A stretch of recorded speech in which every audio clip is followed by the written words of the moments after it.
So how do you know when it's time to replace your HVAC system? That's what we're going to talk about today here on this podcast.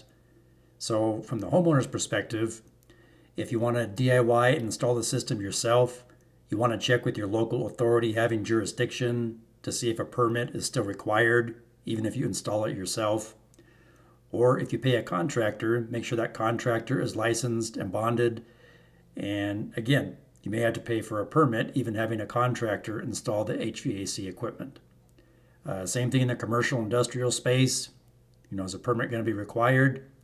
The reason why that's important is if you go to sell your property and it's discovered that you installed a piece of HVAC equipment without a permit, that could lead to the delay in closing on the sale of that property.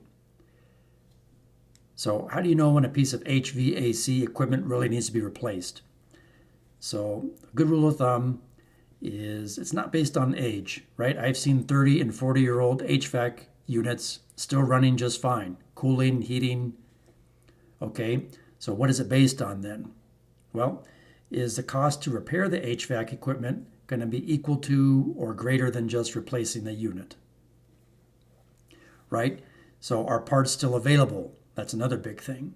So maybe the part generally wouldn't be very expensive, but the part is obsolete, it's literally no longer available for that unit. Well, then you have no choice. You have to replace that HVAC equipment. But a lot of times, a cracked heat exchanger, a bad blower motor, a bad compressor, a bad condenser cooling fan, even a leaky evaporator coil or condenser coil can be replaced. So keep that in mind in both the residential and commercial side of things. Again, and you want to get multiple price quotes, right? When you repair a piece of HVAC equipment, don't just go with the first person you talk to. Get at least 3 price quotes from 3 different companies and compare and contrast them and see what their prices are. Another important thing to keep in mind, a lot of HVAC technicians, salesmen, etc., they're obviously incentivized by their employer to upsell you on a piece of equipment, usually. Not always, but usually. So, for example, you may have a problem with your furnace where it's not heating.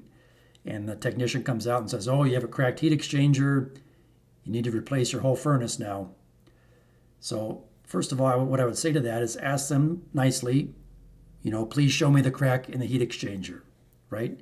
Have them prove to you why that equipment needs to be replaced. You need to see video evidence, photo evidence, or with your own eyes so you can clearly see they're telling you the truth. And then if they say, well, the parts are obsolete, they're not available, and they're trying to push you to sign something or agree to buy a part right away, you want to stop and think about that, okay? And say, you know what, I need a day to think about this and look at my budget. And when they leave, you can go online and look up the make and model number of your HVAC equipment on Google and type in, model XYZ replacement heat exchanger.